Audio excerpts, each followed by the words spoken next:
Yesterday, I was school supply shopping for my children, alone. And I ran into this lady that I haven't seen in like 10 years. And she's like, oh my God, our girls went to preschool together. And oh goodness, they're starting high school. I'm like, oh yeah, how are ya? Blah, blah, blah, blah, blah.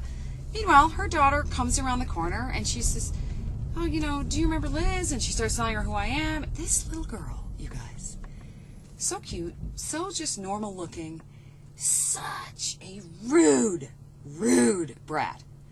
She didn't say hello. She made no eye contact with me. She, in fact, I asked her a question and she rolled her eyes. I mean, it was horrific.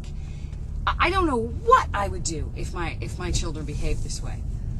But, so here's what I'm thinking. I'm looking at this woman thinking, I don't think she sees it. This woman is so nice and polite and sweet and connected.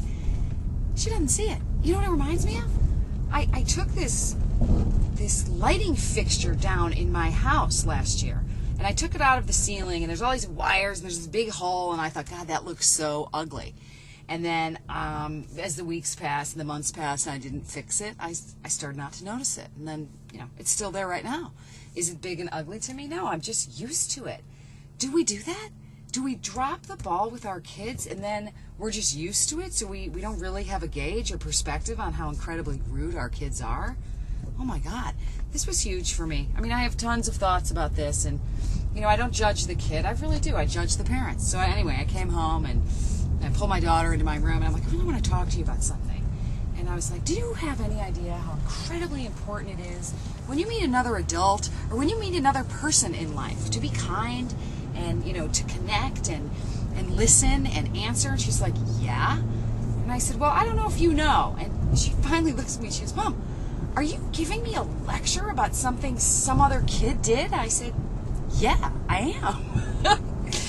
Because I want you to know how incredibly important it is that you don't do this. I don't care how old you are. I don't care. And if you guys out there are thinking, well, Liz, you know, all children go through this dark stage of 14, 15, morphing into adults. Bullshit. You know what? I don't care if you're 14. You need to have manners. Do you agree? I think the pendulum has swung way the other way in parenting, and we need to be on it. Like, everybody should have the same moratorium, age 10, 11, 12, 13, 14, 15, and then they're baked. But no rude. You have to be kind and respectful to people around you, including the people in your home. I mean, how hard is that? You just have to do it. Okay, is anybody with me on this?